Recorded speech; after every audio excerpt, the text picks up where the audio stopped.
is in the house, who is our father, our prophet, our teacher, our life coach, our boss. I want you to know that on the 17th of August it's his birthday. tinga 17 omwezi guno gw'omunaana ge mazaalibwa ge era tujja kubawo n'okujaguza ku Sande nga ku Sande tujja kujaguza amazaalibwa ge. Kimu kyenzudde ku bannayuganda mu nsonyiwe ne kino nina okyogera tetumanyi kusaamu kitiibwa abasumba baffe. Nze eyo gye nkulira oba gye nakulira bannanga amazaalibwa g'omusumba wo bannanga kiba kinene nnyo ffe kitwala n'abantu okuteekateeka kubanga abantu bangi baagala nnyo okujaguliza abantu bamaze kufa. Tulemerera okusiima abantu nga bakyali balamu. Njagala kanisa eno yeebeere ya njawulo mubeere n'entegeera endala. Kino sikyogera kuba nti mwami wange nkyogera kubanga musumba wange kubanga ye musumba waffe afuseeyo obulamu bwe bwonna mu bulamu bwaffe awaddeyo kyonna. Bannange tufiirwa ki bwe tujaguza naye ku Sande n'amazaalibwa ge ne tumulaga okwagala. Eno y'engeri yo kagisobola omusiima kubanga amazima tetusobola musasula olw'ekyo kyakola.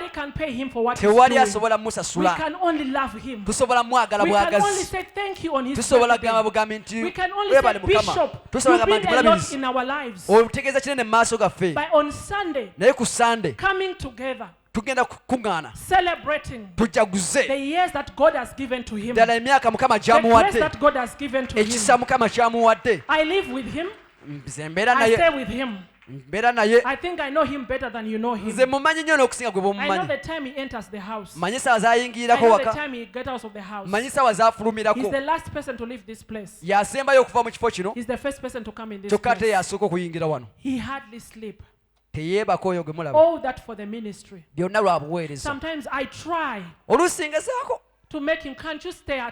ne mugamba tosigalako leero waka, naye olw'akwagala kw'ayina eri obuweereza oliffe n'olw'ebyo ne byonna bigenda mu maaso wano bulijjo abeera yeeyeena. Si ye musumba agamba leka babakikole. Nze nja kujja buzimu biseera bya ssente, buli kintu akirimu akyetabamu kuva wansi. Yeebazibwe Yesu. Twagala tumujagulize. Sigenda kugamba kyakuleeta naye njagala gwe engeri gy'omussaamu ekitiibwa, engeri gy'omutwalamu, leka Mukama ayogere naawe. Service eno ng'ewedde abakyala ba CFC tunasigalako emabega. Kyetugenda okwogerako mazaalibwa ga Mukama kubanga ffe twagala tukikole mu ngeri ey'enjawulo. Akoze bingi, abuulidde enjiri, atutendese, atuluŋŋamizza, atusabidde, alagudde. Entalo ezimu azitulwanidde si lwakuba ye naye ku lwangaffe olw'omubiri gwa Kristo. Amiina. Musumba ki gwe twetaaga? Katonda atuwadde ekirabo mu nnyumba. Tugatte engalo zaffe akawungeezi ka leero twanirize omulabirizi David Kiganda, omusumba waffe, omutendesi waffe, omulabirizi, nabbi waffe, mu linnya lya Yesu. Mukama akuwe omukisa. Thank you, Mommy Cindy. She's such a lovely woman. Amen.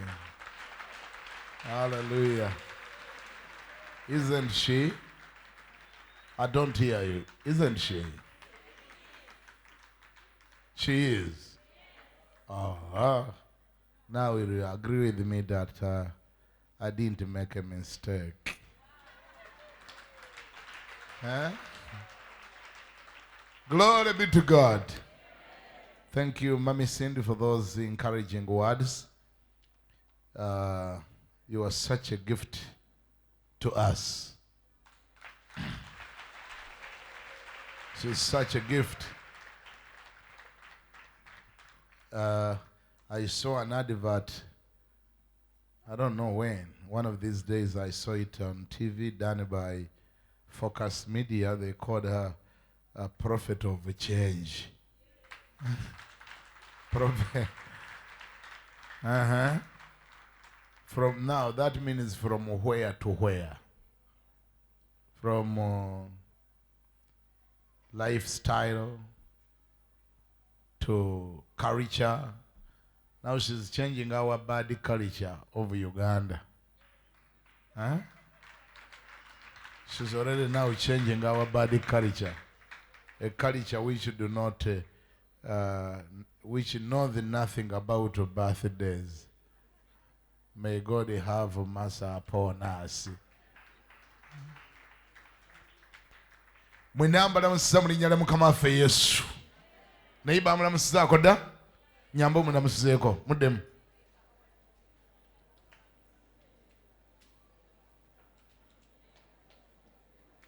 Neiba munamusizeeko.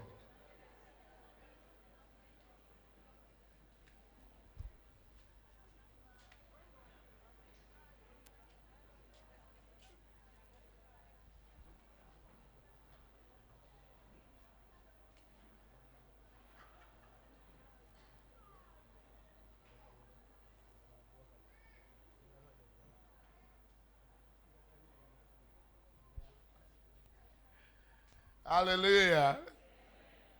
Glory be to God. Musobola okutula katono. Kangate ddoboozi lyange ku lya Mama Cindy. Okubala musamwe na mulinnya lya Mukama waffe Yesu Kristo.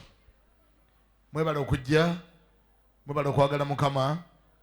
Bangi kummwe kyemanyi nti eggulo mwabaddewo wano. Twasiibyewo twakeddewo ne tusiibawo. Twavuddewo ku ssaawa 6 ogw'ekiro wano. Promotion ya Kingdom FM ne Kingdom TV yawedde ku ssaawa nga 4. Ate nga tukyategula entebe n'ebirala ne tuvaawo nga ku 6.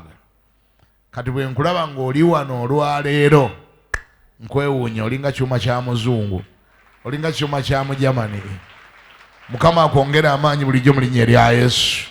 Obuteeganya nga nnyumba ya Katonda, okugisanyukirangamu n'okujagala, era nga muli mutima obugujja buli lwabanga wanaabanga ngayo service. Owulidde? Buli lwabanga wanaabangayo service ng'obugujja. Olime kubanga obwana bwa primary, edda twabanga mu primary eyo. Naye maama nyabo nga tugenda ku ssomero buli kumakya nga tugenda. Naye bannange ne mmala mutuuka ku ssomero ne bagamba nti paapa yafudde, tewali kusoma. Nga mugani Mukama akikoze bannange.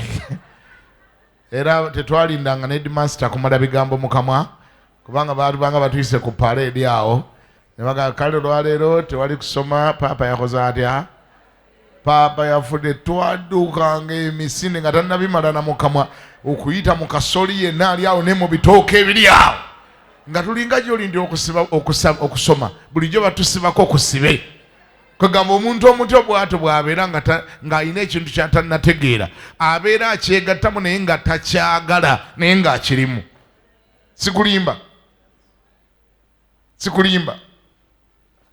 Simanyi wano tulinawo bameka nga wadde ozze wano ku Sande n'osanga nga waggale n'akapani kaga nti lwaleero tewajja kubaayo kusaba. Simanyi bameka abanyiiga. Onyiiga nga ntwali kusaba. Owulira bubi. Ekitegeeza ogenda okula mu linnya erya Yesu. Kitegeeza okuze. Njagala otuuke ku eryo eddaala. Dawudi olunaku lumu yagamba bw'ati nti nasanyuka. Bwe baakola ki? Abamanyi Bayibuli wokka. Abakatikisimu munaddamu enkya. Nasanyuka. Bwe baakola ki? Nti tukole tutya? I was glad when I was told that let's go in the house of the Lord.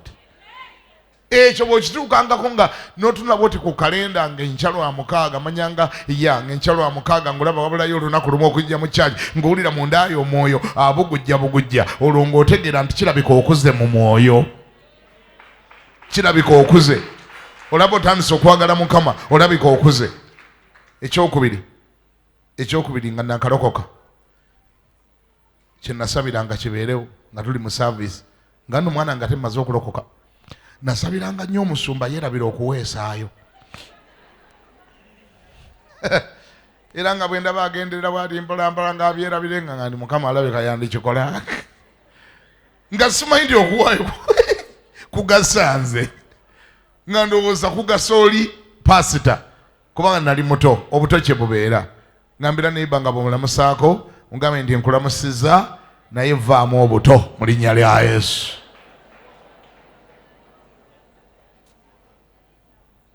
Kale newankubadde nga ffe eggulu twabaddeyo wano wetulinnya ate era tuli basanyufu nnyo okubeerawo ate era nze zagenze okuwera 12 kitundu nga nayabudde dda wano olwaleero mu linnya erya Yesu kubanga ennyumba ya Mukama ensanyusa.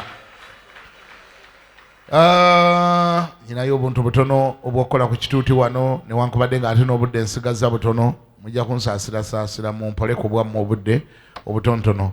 Ekisooka ngenda kuyita muzeeyi mukadde waffe wano bimu ku basajja abatusinga emyaka mu kkanisa wano tumusaamu nnyo ekitiibwa kubanga abalina kala z'enviiri ze kala ng'ey'enviiri ze si bangi nnyo mu kkanisa eno kati ate bayibuli etukakatako nega nti omukadde ow'envi omusangamu ekitiibwa kati newankubadde ng'obudde bwagenze dda naye munnange bagamba obukadde magezi tomanya kyakola kitya kyamukaddiya sajja omukulu wagani nakye njagala okwogera tolina bwokimulemesa wadde obudde bwagenze dda mulaba mutya muwe ndeke kakati muwa ku bwani ku bwange obudde ku bwammwe tositukawo nga nkyabuulira sikulimba nja kukasukira akazindaalo kano mu mutwe ogeza kale katwanirize mukadde waffe Disani Kabonge ajje wano. Disani Kabonge atwale dakiika nga 4 ayogere Mukama kyamutadde ku mutima mu linnya erya Yesu. Ekyokubiri nga bwajja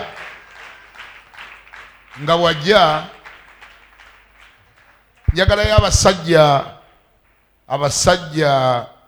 nga 20 nga balina obwetaavu bw'engatto empya. Sajja nga 20 ng'olina obwetaavu bw'engatto obadde ogisabira tolina ngatto. Basajja 20 oyambala size 8 yimirira odduke emisindo gy'oyimirire wano mu linnya erya Yesu. Bakwe microphone wamma. Mukama ffe yeebazibwe. Bwe mbala 10 nga tonatuuka tojja amagwe tandika. Amanya gange mugawulidde nze Disani Kabonge. Olunaku olwaleero zize okwebaza masuka Mukama n'eri mmwe. Okwaza kwange kutandika nga ennaku z'omwezi 14 omwezi gw'omunaana omwaka 1936.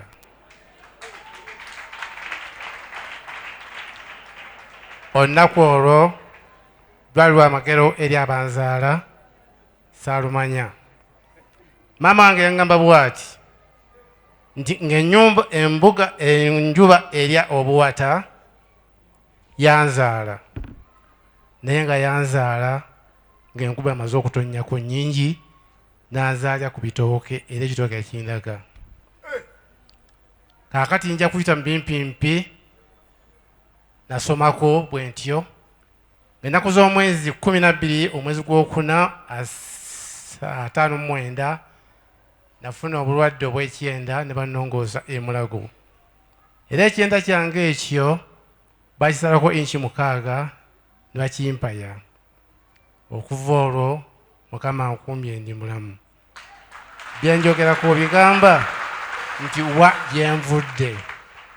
Byenjogerako bigamba nti wa gyenvudde. Natandika okukola bwe ntyo nga lumu omwezi gwa February 1997 nali nkola mu State Council. Abamanyi Idi Amini abamuwulira n'amusomako mu mawulire ebyo sijja kubiddamu. Bankwata twali ne bannange 2 ewakamalima amanyi ebwayise ne bankuba ne banfumita ebiso n'ebiddiridde ne bansiba akandooya ne bantwala e Nakasero. Ku ssaawa 9 ne bantwala ebbombo. bwe bantuuse ebbombo ekisenge kye batwalamu twali abantu 3, 2 twali ku musango gumu gwe bali bamanyi, owokusatu yali akonye ku mmotoka ya pulezidenti kusaba Queen awo. Bwe twatuuka awo ekyo tumanyi gye bamutwala. Ne batuyingiza mu kisenge kyalimu abantu 20 nga kifunda nnyo, basitama bayimiridde nga mulimu emirambo 3 era nga gya nnaku 3. Ne baŋŋamba ne munnange yali amenyesa omugongo n'abaaliwo, ne tujja emirambo egyo mu kondeemu tugitwala ebweru. Ne bagitwala bannyiniyo ne batuyingiza. Amawulire batugamba kitalo nnyo, muzze 3 era olwali bajja kutta omuntu omu kusaba naggwayo, tusala emirambo muno. Ekiro ku ssaawa 6 musajja n'ayita katooki n'amulisa. Mumanyi wali olutalo nga luli Masaka, n'amulisa n'abuuza lwavudde mu State Council, golola mangu omukono nzuuno n'agajangu, n'antwala emabega waliwo ofiisi awo. Mwalimu ensawo za simenti 3. Ekibuuzo, kiki ekikolese wano? Saddamu. Mbategeeza naye nkutta akatambala mu ngalo bwentyo nga nsangula muzika. Naye nzenna nga zijjudde omusaayi n'empale eno nga bajuzizaazuza bweti etambula ewujja.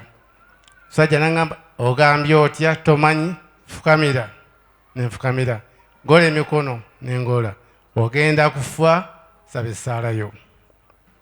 Katonda namugamba bwenti ebigambo 2-3. Namugamba, Katonda wange, obanga nina omusango gwe nazizza ku musajja ono, ankube emmundu anzite. Obanga sirina musango gwe nazizza ku musajja ono, essasi lyasibire mu mmundu. Katonda yakikola, essasi ne ligaana okuvaamu. Bagamba nti akookinga Kapiteeni Kabanda ontaliiwo omuserikale. Mbwakookinga emmundu. Yagikookinga naye teyakola mulimu gwayo.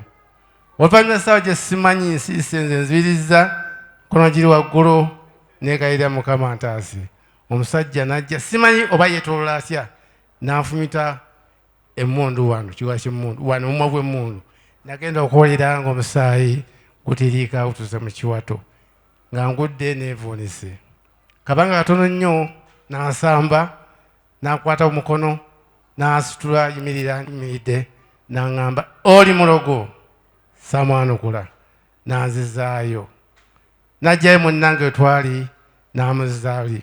Bw'amuzaayo, nze essaala yange gye nasaba eyamponya ne ngikyusa ne ngizza ku munnange. Ebigambo ebimu n'akuba n'asamba, beba, amugamba asitule ensawo ya simenti.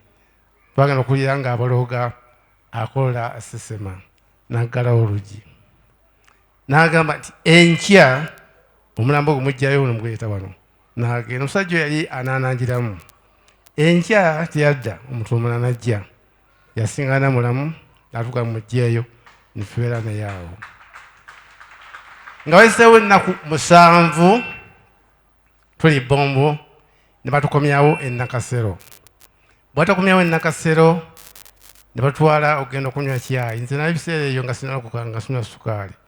Ne bampa obuugi bw'emusukaali. Ne mugaana, lwaki tonywa sukaali? Omuserikale n'ajja n'agamba, n'ayita, ne bayita ente awo, ne bagisala.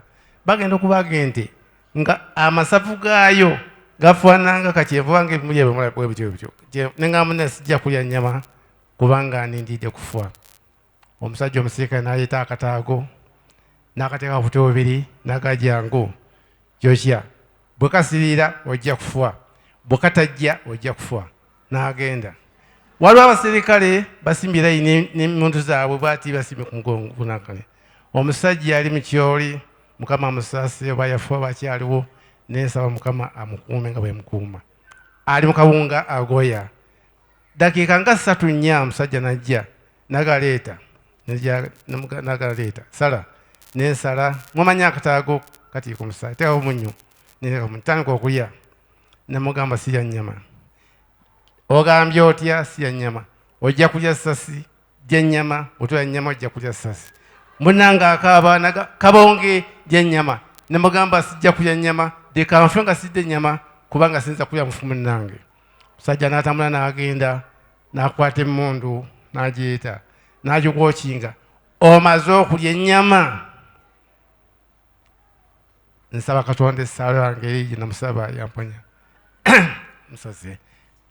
Omusajja n'ava mu mmere gy'agoya n'amuggyako emmundu najwanika. Namugamba lwaki omusajja oyo omutta? Baatugamba omuntu oyo tumulekewo tumubatta. Lwaki oyala okumutta? Gwe tolina ky'otolya? Ekibuuzo olya effumbi. Omusajja oyo tanywa sukaali talya nnyama. Omusajja n'ankuba oluyi lumu nali nsitamye ebyaddirira bibalekedde. Naye saafwa era nkyali mulamu. Ndowooza kunnalwewo. Nebaza Katonda okuva ku lunaku lwe mbabuulidde nga 14 omwezi gw'omunaana omwaka 1939. Olwaleero naku z'omwezi 14 omwezi gw'omunaana 16 mpezezza emyaka 8. Nebaza Katonda kubanga njagala nnyo. Nebaza Katonda kubanga njagala nnyo. Nsaaliddwa nnyo mukyala wange sinaye, ndi musajja mufumbo, nina omukyala, nina abaana.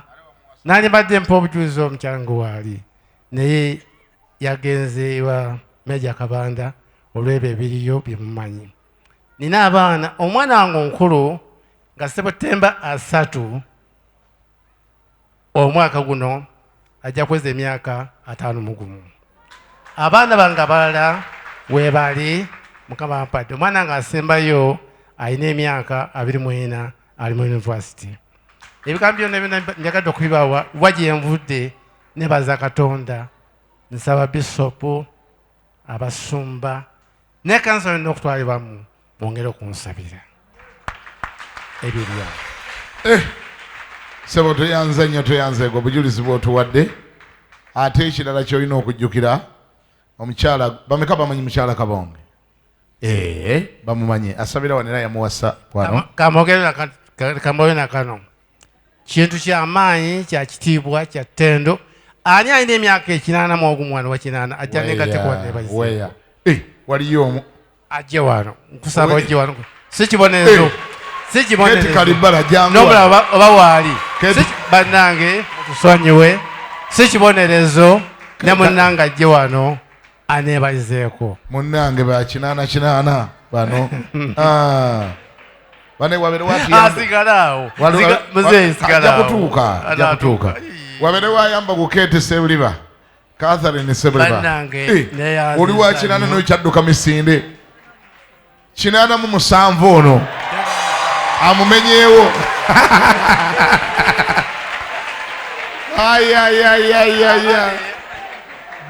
Bannange ebigambo bino mbiwulire. Musembere wali kamera zibalabe. Emyaka 8 yongere wali kamera zibalabe. Kintu kikulu nnyo na kya muwendo. Bintu biri ku TV. Nze ababuulira nkyakola emirimu. Okyakola emirimu. Era nkola wa Ssaabasajja. Akola wa Ssaabasajja. Katonda Mukama febazibwe. Katonda yampa ebintu bibiri. Eddoboozi yange esabbiiti enwala si eya bulijjo neryonoonekamu. Esabbiiti eyo nambadde obe bisopu ansabidde essala nnyingi ne mbeera mulamu. Nebaza Katonda okweza emyaka 8 nga mmanyi ate nga ntegeera. Ekigambo ekyo mukiwulirize bulungi. Kumanya, okutegeera. Okumanya ye muntu amanya ekintu okuva wansi okutuuka waggulu. Kiki eŋŋamba? Bwe ŋŋamba nti Kabonge mumanyi, mba mmanyi kitaawe, mba mmanyi nnyina, bamuwasa ddi, yazaalibwa ddi, yafaanana atya, yalumba ku nvunza, yalwala ku kabotongo, ABCD n'ebirala. Okwo kubayita okugira ki? Okutegeera. Ate okumanya kuva mu kutegeera. Naye bagamba nti omwana ow'ekinyumu atwala amaka. Buli mumanyi. Naye wabadde ogamba nti mutegeera. Kubanga singa kibuzo kijja, Mwami Mpawulo oyo, Pastor Mpawulo oyo mumanyi, omanyi otya? Tomanyi gy'asula, tomanyi bamuzaala, tomanyi gye bamuva. Omumanyi kubanga passawo mu kanisa tomumanyi naye omutegeera naye nze mbagamba bwe nti nze ntegeera ate mmanyi nina emyaka 8. Amina ssebo tweyanziza. Obujulizi ku ekyo mu myaka nga 2 emabega Ssaabasajja yasiima n'ayagala muwandiikire sitole oba ekitabo ekifwa ku ngaba y'okutematema Buganda n'ogabe ettaka. Nanoonyeza ebintu ebyo okumala omwaka gumu n'ekitundu ne mpandiika ekitabo ne nkimuwa n'awandiika ebbaluwa nga nneebaza. Amina. Kaakati nteekateeka okuwandiika ekitabo ekirala ekigoberera ekyo nga kiviira ddala wansi otwala mu mwaka 2000 kubanga nakiwandiika nga kiva 2002 okutuuka 2014 nenja nkiwandiike nga kiva emabega kitandike 2002 n'okutuusa ku mwaka guno. Nkinoonyeza nkumanya emyaka 2 nkinoonyereza kumanya so si kutegeera kiki kumanya. Mbuuza omusajja omukulu, mbuuza omukazi omukulu, mbuuza omukazi omukulu ng'ono n'ambuulira ne nnoonya ne nsoma ne mpandiika. Mukama waffe yeebazibwe. Kale banno ke batubuuzeeko bakadde banno baabo abagambye akola wa Ssaabasajja akyali active akola mu ofiisi. Olina emyaka 6 baakugoba dda. Ennaku eno naye eruma. Aweebwa ekitiibwa Omunazaaleesi. Amannya gange nze Nalubowa Margaret. Nina emyaka 82. Mukama bampeera omukisa. Mukama waffe yeebazibwe. Amina. Nze Catherine Sabuliba. Yongera microphone ku mumwa. Kaongere ku mumwa. Nze Catherine Sabuliba. Ngenda kuweza emyaka 88. February 22 ge mazaalibwa gange. Nkyakola nkyasomesa. Teacher. Nanyini essomero. Nanyini essomero baliyita batya nnyaba essomero lyo? The College of Business Studies Katwe. Ye nanyini lyo. The principal ate director. Principal and director. 87 years. Buza neighbor akulinanye nti gwoyina emeka. Naliko principal wa mobs. Mumanyi Makerere Uganda. Mugimanyi mobs. Ye nnyabo mobs. Abamu bakawulira. Nze Muddugavu yasooka okubeera principal. Omuddugavu ayasooka okubeera principal wa mobs ali wano. Ate naliko mu Bank of Uganda okumala emyaka nga 8 nga nze training manager. Oluvannyuma naliko mu State House ne Rule kubanga yali musomesa wange e Buddo. President Rule. Yeah. His Excellency. Yes. Ayi Mukama Katonda. N'olw'ensonga eyo. Kale abatuula naye awo bulijjo temumanyi nti mutuula n'omuntu munene nnyo bw'atyo. Kakati olw'okuba seetegese kambirekeraawo. Weebale jjo nnyabo ng'era tica we yali badde. Nga tica we yali badde. Banzirizeyo ssebo abakadde ab'envi Bayibuli ga ne mubasangamu ekitiibwa. Bannange wabeerewo awo abeerawo. Wangi oyagala mbasabe agambye mbasabire essaala. Nyabo tosubwe essaala eno komawo gisemberere ne bw'obeera awo ku mpimpi komawo osemberere essaala. Bane mugole emikono tusabire abazeeyi bano ate nga bwe twebaza ne Mukama Katonda ku lw'obulamu bwabwe. Oba kisoboka munnange alina ekintu yakigaba amafuta agabaliko ag'okuwangaala naawe gakusammukire mu linnya erya Yesu. Lwaki ofa ng'olina emyaka 26? Gonola emikono tubasabire.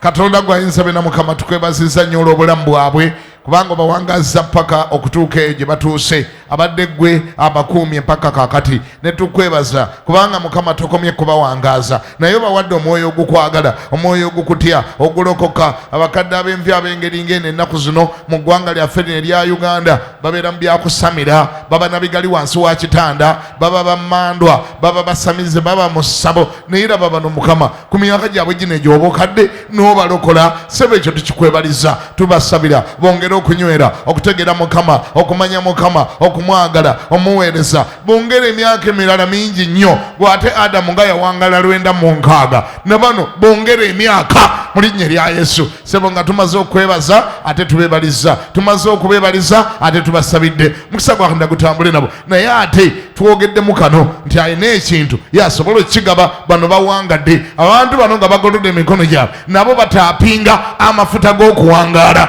mu linnya lya Yesu Kristo Mukama waffe era omulokozi waffe. Amiina. Kyakwebaza kyo ono nno omusajja ekirala ekimumanyiddwako ng'ogyeko ebyokola ewa Ssaabasajja. Omwami ono muwi wa kimu kya 10. In fact mukyalo ono yawa nnyo ekimu eky'ekkumi. Ono gwolaba ekimu eky'ekkumi nga yakifunye ne bwe ziba miliyoni 7 azireeta oyo gwolaba. Nali nzirabyeko essente zenze sijja kwewakana oyo. Ono buli lwa Sande akukuta n'ayita okuba security n'aga ndi munveeko nze ezange nzitwale eri munda ne bamugera emabega zitwale mu kabokisi n'aga ndi mukiveeko nzikwasa bishopu yennyini. Oyo ekimu eky'ekkumi akiwa. Weebale ssebo okutya Mukama okutuuka ku ekyo. Ekimu eky'ekkumi kyekimu ku bubonero bulaga nti omuntu atya Mukama. Ne bwe mulaba nkyogeddeko obudde bumpeddeko kati okuggyako nga mmwe musabye bali olukusa mu budde obwammwe buweddeyo abakadde babututte bali be mulina okusaba olukusa. Baddeyo ku budde bwani ku bwani obwammwe tositukawo. Mukama yeebazibwe. Ani alina microphone? Olina microphone? Yinsembereze wano. Ekibuzo kyembuuza owanika mukono nenkusembereza microphone n'okyanukula. Bw'omalaga kyogera nkugobawo ku kituuti olina kiwanika mukono nenkusembereza microphone. Ntandike. Kitabo ky'ekisooka mu Bayibuli. Genesis. Bakumpe epeya y'engatto. Kitabo ky'ekisembayo mu Bayibuli. Kubikkulirwa. Bakumpe epeya y'engatto. Yesu yatandika okuweereza ng'alina emyaka emeka? 3. Bakupe epeya y'engatto.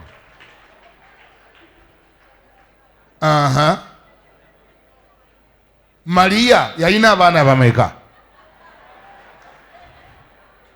Yalina omwana omu. Gwe genda itawali ogudde yimirira awo lindira awo beera awo. Yalina bameka? 2. Babiri. Obijjawa naawe dawali. Mariya alina abaana bameka? 3. Obijjawa yalina bameka? Sebo teyalina. Ate gwe gendera ddala wali. Mariya teyalina mwana n'omu. Gwe genda wali.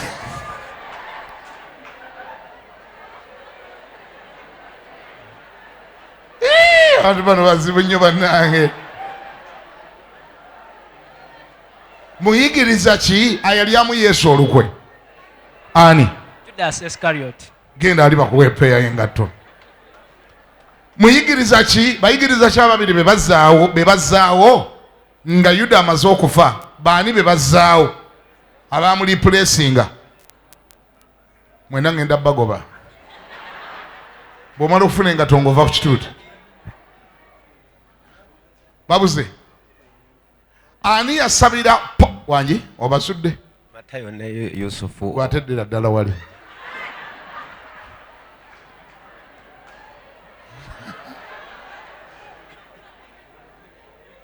Ani yasabira Pawulo ng'amaze okulokoka? Wangi? Yokaana. Dawali.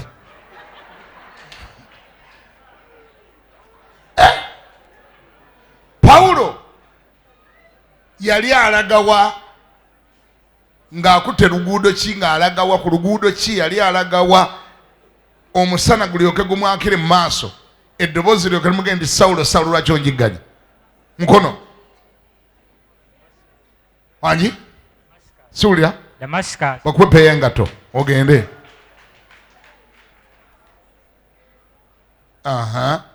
Yesu yalina abeegiriza bameka?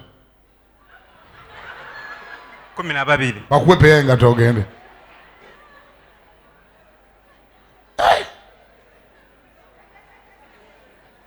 muntu ki Yesu gwe yabuulira enjiri ng'amusanze na ku luzzi? Wangi? Bazo Musamali. Wangi? Bazo Musamali. Genda wali bakuwe peya y'engatto. Ow'ekikulukuto yali akulukutidde emyaka emeka? 18. Dawali.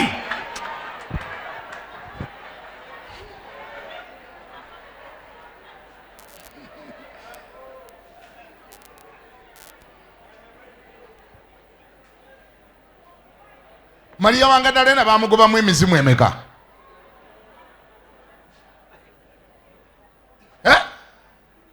Tegimanyiddwa?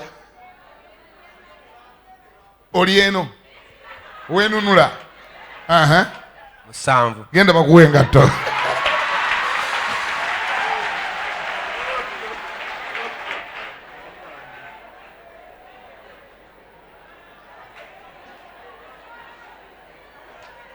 Muyigirizwa ki Kerode gwe yatemako omutwe? Muyigirizwane? Yokana. Wangi? Yokana. Yokana. Yokana. Petero. Yokana. Yakobo. Genda bakuwe engatto.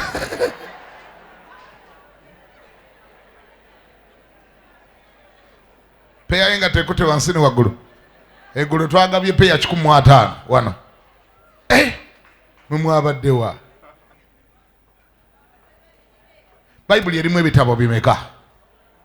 Bayibuli erimu ebitabo bimeka? Weetaasiza? Meka? 6. Owangudde engatto. Bakuwe peya y'engatto. Musa yawandiika ebitabo bimeka? Musa yawandiika ebitabo bimeka? Meka? Bina. Mumuwagira? Bagambye ogudde dda wali. Waliwo abimanyi ku mmwe. Yawandiika bimeka? Wangi? Ebitabo 3. 3. Dda wali.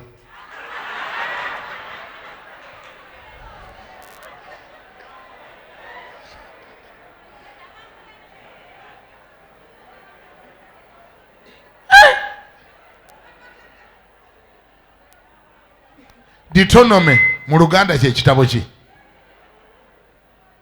Deuteronomy mu Luganda kye kitabo ki?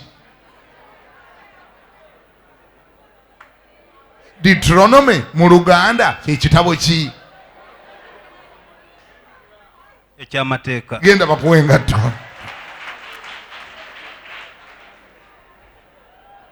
Kitabo ki ekisinga obutono mu Bayibuli?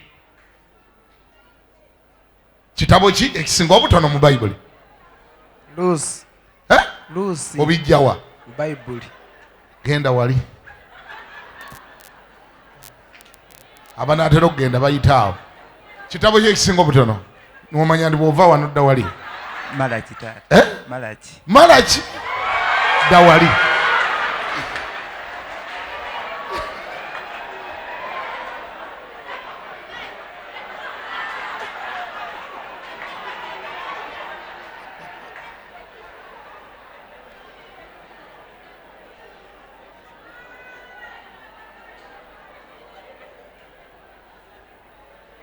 Wangi? Mbulirayo programu 3 ku Kingdom FM. Manyiyo ya lancha egundi focus sava. Manyiyo ne abafere b'ekibuga.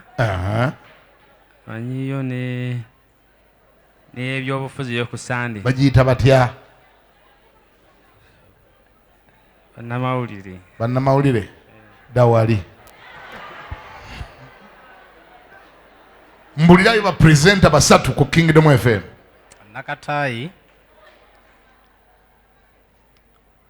Fumulia Munsonda. Ne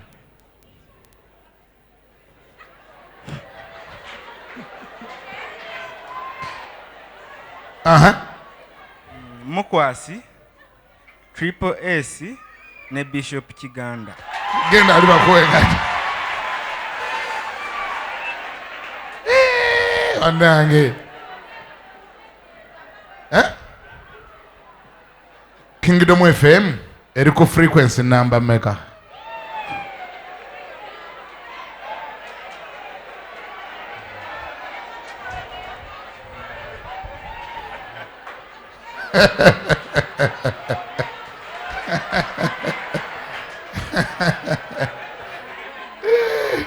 Nzije uwo Kingdom FM yatandika ddi.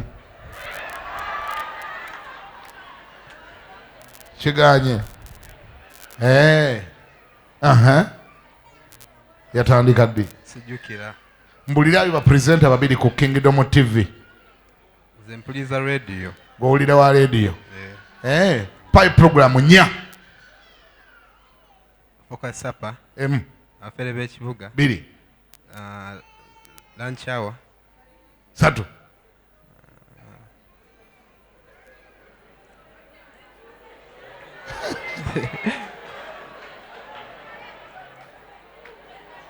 Biganye. Tebiganye naye.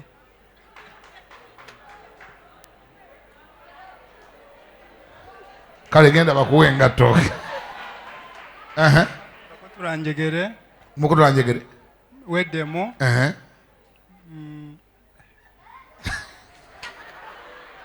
Atakudde omutwe. Embaga ya Bishop Kiganda yaliwo mwaka ki? Sigumani. Ani amanyi? Ani amanyi? Ani amanyi kumwe muwengato? Ai Mukama Katonda.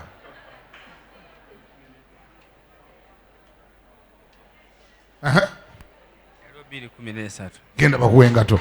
2:13. Omukazi gwe yawasa yamujja mu ggwanga lyawa. Muzungu. Zulu. Muzungu.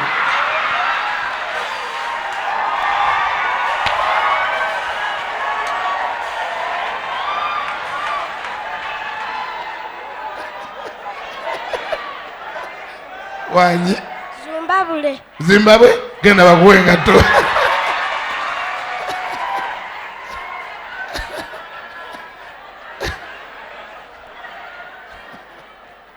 Musakachi.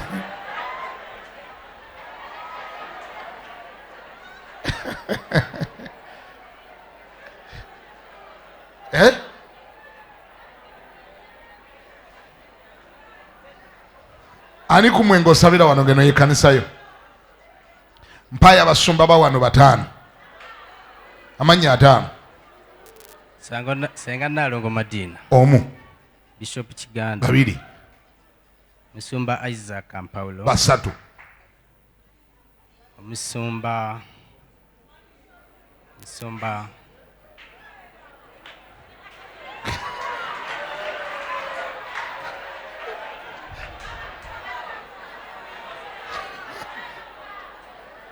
Chichi banange. Ani aludde nga asabira wano nga gwe oluddewo. Tewali n'omu. Bishop Kiganda. Mami Cindy. Wanji. Pastor Mwebe. Nalongo Madina.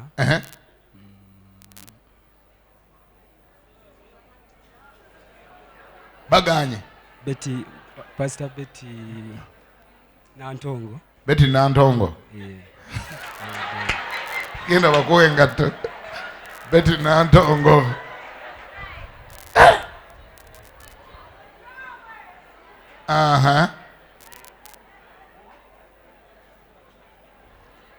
Ani agamba nti naawe waalize olinayo ekibuzo ky'omanyi. Jangu wano omu yekka omu wano ng'obyekakasa duka.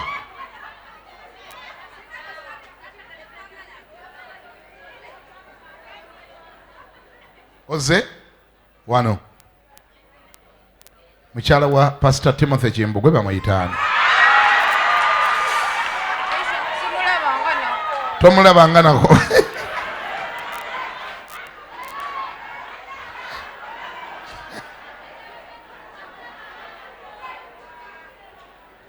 kakati mpa ennyiriri 3 z'omanyi mu Bible. Pastor. Mpa ennyiriri 3 z'omanyi mu Bible. Kale mpa 2. Kale mpa 1. Pastor ndi mpya mu kitundu naye mbadde nkusaba. Wangi? Ndi mpya wano mu kitundu. Oli mpya mu kitundu. Naye omukusaba nsagala mu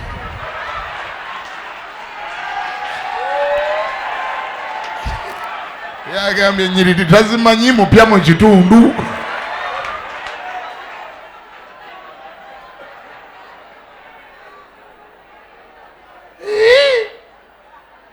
ani kumwe nga manyi ennyiriri 3 mu Bible? Ono muweereza mulamba tazinza mubula. Isaya 5 olunyiriri olw'ekumi. Lugamba lutya? Raise up, O army of God. Raise up as in the ancient days. Oluddako. Malaki 3:10. Bring all tithes in my house, that there might be food, and provoke me and see if I will not open up heavens and pour blessings upon you. Olulala Isaya 43 olusooka. Fear not, O Jacob. Fear not, for I am with you. I am the Lord your God. Bakuwenga tojitwalire kitaawo. Kitaawo abataliiwo giterekere ebbaawo ali kuwasa. Naawe gy'olisooka omuwa. Sebo. Kitabo ki ekisooka mu Bayibuli? Genesis. Bakuwenga to. Sebo. Kitabo ki ekisooka mu ndagaano empya? Mu ndagaano empya kitabo ki ekisooka? Wangi?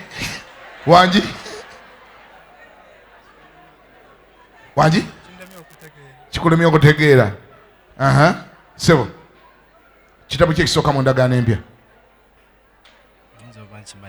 Ate mu Bayibuli. Mpayo abayigirizwa ba Yesu 2 bokka. Babiri bokka. Abayigirizwa ba Yesu 2 bokka. Oyinza okutandikira ku Muhammad. Matayo.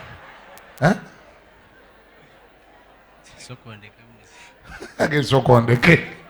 Abayigirizwa ba Yesu 2 babuze. Simon Peter. Semwogerere? Simon Peter. Simon Peter. John. Ani? John. Kale genda bakuwenga to. Sebo.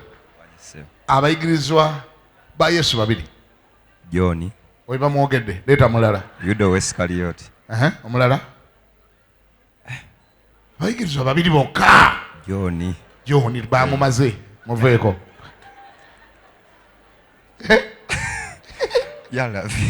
Ani? Yasalafati. Isaya. Abayigirizwa ba Yesu 2. Isaya.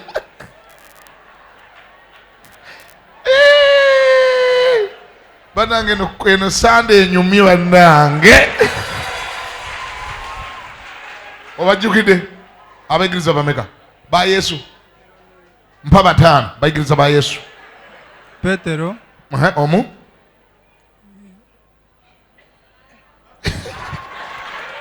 Abayigirizwa ba Yesu 2 babuze. Sebo. Ebika 12 ebya Isirayiri mpaako 3 byokka. Birina mu kanisa wano wetutuula twabitimba. Abimaze. Tandise bimagamaga. Ebika bya Isirayiri. Tolina wobiraba. Ebika by'abaana ba Isirayiri mpaako 3.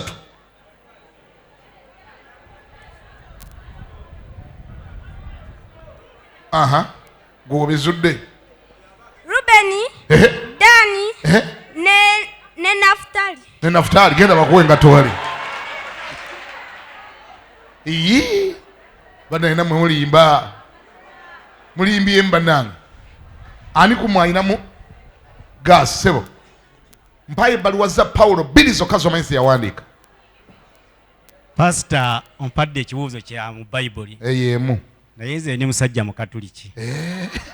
Kati bombuuza ebibuuzo ebya Bayibuli bimanyi kitono. Wabaawo obuzibu awo. Ekizibu ekisinza okundeeta wano waayo omwana waffe asobola okubeera paso okuyigiriza okwetera okulya ku radio nga kulungi nenkuwagira. Kati bombuuza ekibuuzo pastor nengo oli mu Katuliki ngende nkubuuliza awo ebya Pawulo ate nga mwe mu Katuliki temumuwuliranga nako Pawulo bandeesa obuzibu.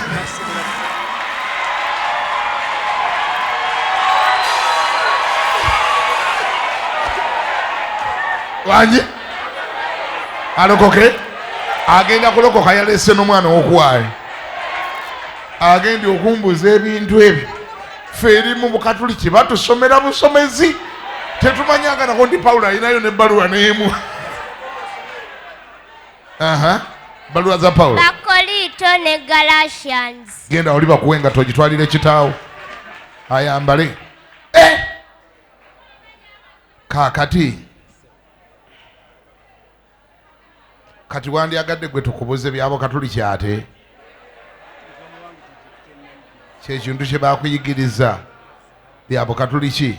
Amasakalamentu gali ameka? Gali 7. Erisooka Baptism, confirmation, okriskastia, penitensia. Genda bakuwenga to.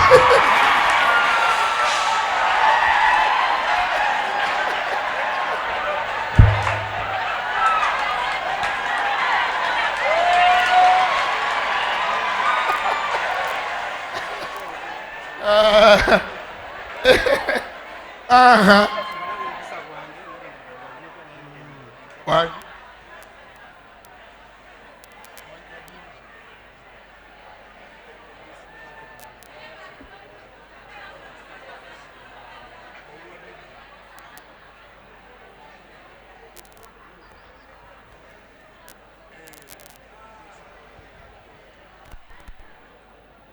Mukama yebazibwe.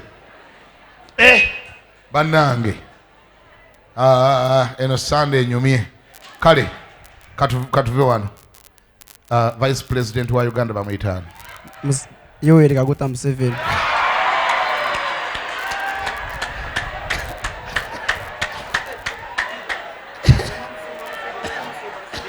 Wanji towulidde bulungi. Gilbert Bukenyi.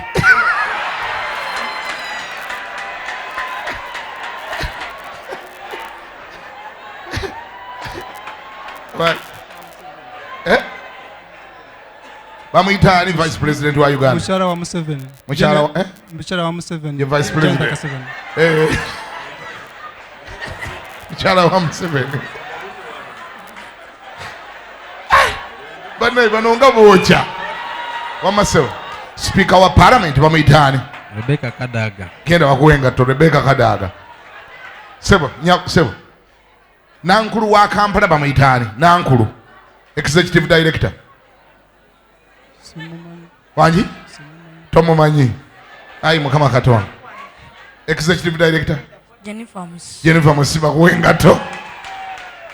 Sebo. Nankulu wa Kampala. Executive Director. Wanji? Yenda bakuwenga to. Ani yazala Yesu? Mariam. Yenda bakuwenga to. Ani yakuza Yesu? Tata we ayamukuza. Yosefu genda bakuwenga to. Joseph. Ani amukubuuziza? Bade manyigwa. Bambuze Musumba. Abayigirizwa ba Yesu basatu. Yesu yamala mutaka ennaku mmeka? Yesu yamala mutaka ennaku mmeka? 3. Genda bakuwenga to. Engato ziweddewo bakuwandiike zizinza kutugwako fefe engato muwandiike sebo toseeyo adde akabuuzo n'akamu kale nkubuuza ekigwe mbulira kye mba nkubuuza mpayo ekibuuzo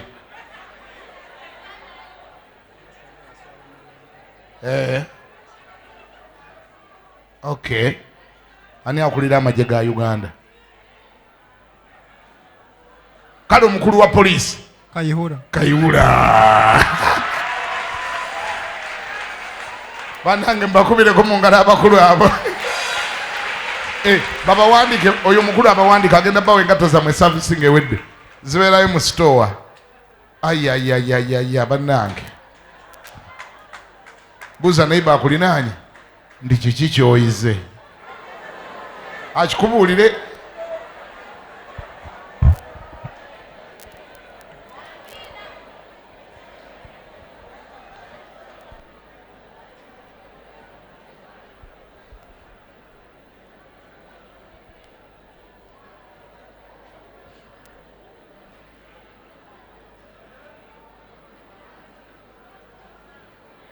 Akikubuulira oba olwaleero twagitegese bwe tutyo.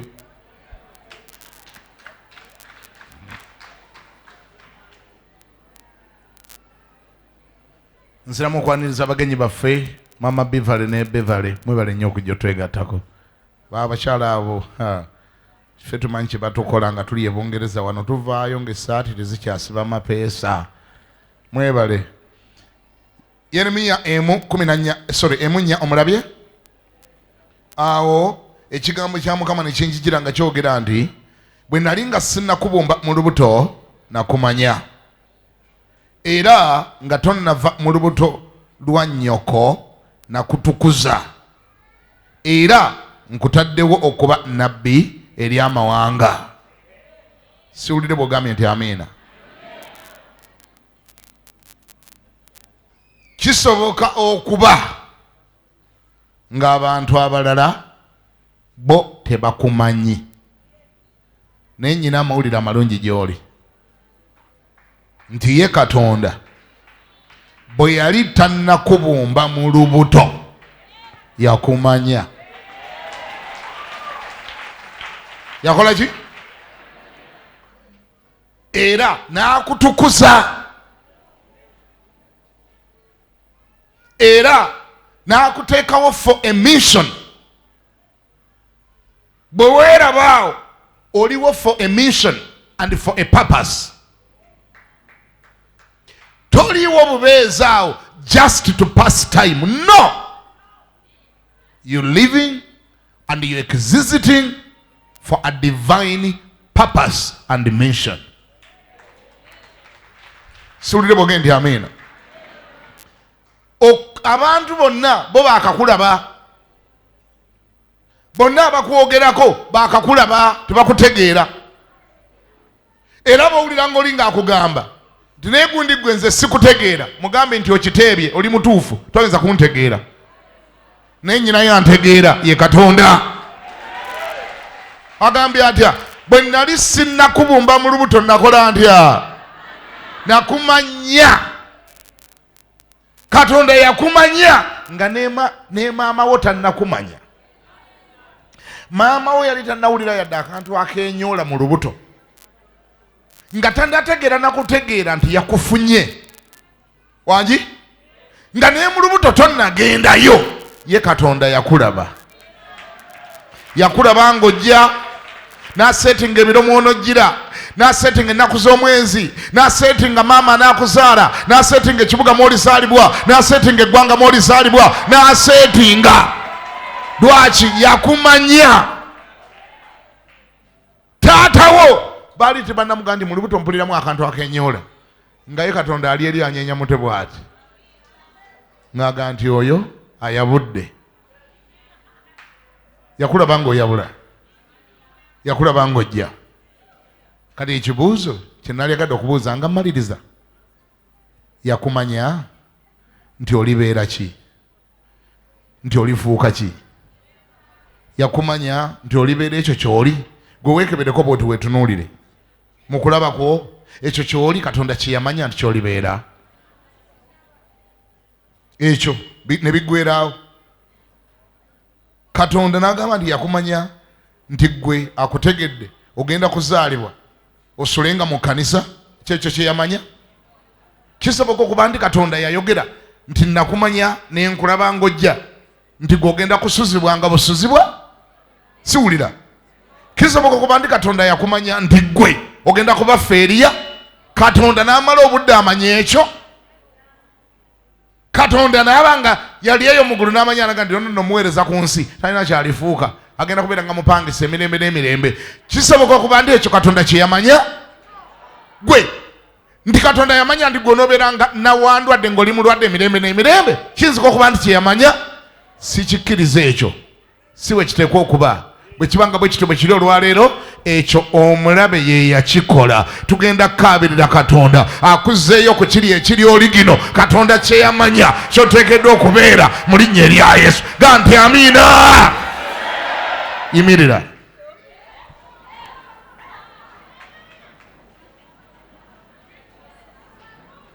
Teeka emikono waggulu. Gamba nti ayi Mukama, ekyo kye wamanya kye walengera nga sinnazaalibwa nga sinnateekebwa mu lubuto, leka kimbeeko. Sisobola kuva mu nsi muno nga Setaani kyayagala ye kye yamanya nga kye kimbaddeko emirembe n'emirembe. Ebya Setaani bye yamanya era bye yategeka, ebyo mbisazaamu era mbyekutulako era mbigaana mu linnya erya Yesu. Ayi Mukama, leka ekyo kye wamanya kye wateekateeka kye kiba kimbaako mu linnya lya Yesu. Amiina.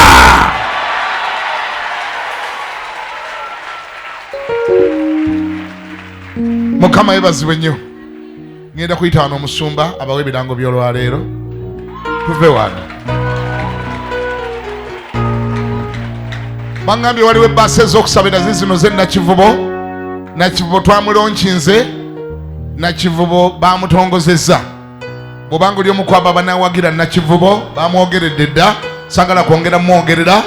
Ebbaasa jangu oginoneko wano, nze ntandise okulagula. Oli wadde mbugitwala n'ogamba ngenda kuwangayo ssente zange buli wiiki bwe ziti, ngenda kuwayo ssente zange buli mwezi bwe ziti. Ku lwa Nakivubo commitment yange ejja kubanga monthly oba commitment yange ejja kubanga wiikire. Mukama anaakuwanga omukisa. Ndagula ayi Katonda gwayinza bwe na Mukama nga tutongoza ebbaasa zino eza Nakivubo National Prayer Day. Nsaba ekisa kyo kizibeereko, ekitiibwa kyo kizibeereko, omukono gwo guzibeereko, era gwe Mukama bonna abanaazitwala mu sizoni eno gye tuyingiddemu. Oba oli akoze wiikire commitment, bw'otyo naawe muwenga omukisa gwa wiikire. Buli wiiki akungulenga, buli wiiki afunenga, buli wiiki ensimbi zimweyonenga zijjenga lwekyo. Wabeerewangawo ensimbi ezijja buli wiiki nga zizze lwekyo. N'oyo agamba ti nze n'ekomiti nze zifuna mazima njazireetanga monthly, njazireetanga monthly, era nemuwenga omukisa gwa monthly gwa buli mwezi gumweyonenga, gumunoonyenga, omukisa gwa buli mwezi agufunenga, agutwalenga. Era sizoni eno Mukama Taata manyi nga tezze abaana bo bajaavuwaliremu. Sizoni eno erimu National Prayer Day, sizoni eno erimu Nakivubo ezze abaana bo bafune ensonga y'okugaggawala, bafune ekinaabagaggawaza, bafune ekinaabafunyisa ssente n'abatabadde baakuzifuna ku luno banaazifuna, kubanga eggulu lyetegese, eggulu lyeteeseteese okuweereza ensimbi ezo. Era nkwegayirira bana abazze bw'obanga oziweereza ziyise mu bo, ziyise mu bo, ziyise mu bo, zitambulise mu bo. Wabeerewo gw'okwasa ku bukadde 5, wabeerewo gw'obukadde 10, wabeerewo gw'owa akawumbi, wabeerewo gw'owa obubiri, wabeerewo gw'owa ssente nga tazirowoozangako lwa sizoni ya Nakivubo, kubanga omusanyukira, kubanga omwagala, kubanga mulimo gwo. Taata oba mulimo gwo weereza obugabirizi, era bw'obuweereza buyise mu bano mu linnya lya Yesu Kristo Mukama waffe n'omulokozi waffe. Amiina. Tekigana kumbuulira ogenze kuleeta mmeka mwanange. Ku nkomerero y'omwaka agenze kuleeta emitwalo 2. Meka? Meka? Meka? Bwe nzuulira tekikola bubi.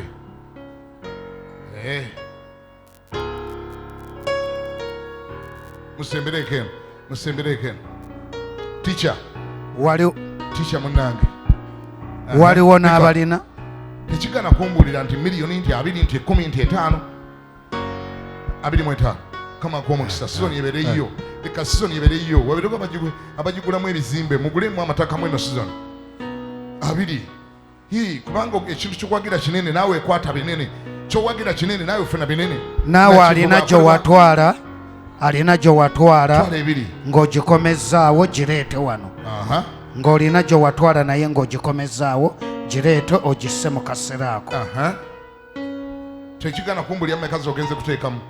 ayagitwala ng'ogiziza duka emisindo giteeke ku kituuti wano enkya ekiro langa ssebo Mukutula njegere enkya waali mu maanyi jangu mu kusaba okwo okwa Mukutula njegere enkya akawungeezi ate nga lunch hours zaffe weeziri nga bulijjo Nakasero wali okuliraana abasiraamu ku kizimbe ekyo tuli waggulu okuva essaawa 6 so nga na wano lunch hours zaffe weeziri tulina overnight ejja kubeerawo nga 26 abaagala okulokoka duka Bunnambiro ojje wano abakyala women with a difference mami abaagala musigaleko emabega abaami abatuula ku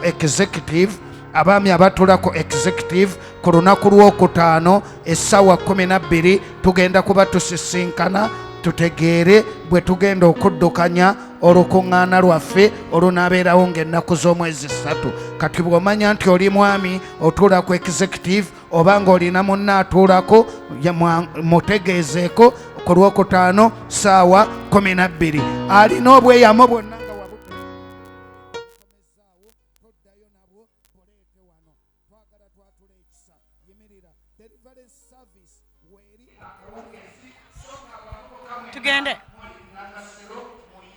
audio kweri yimirira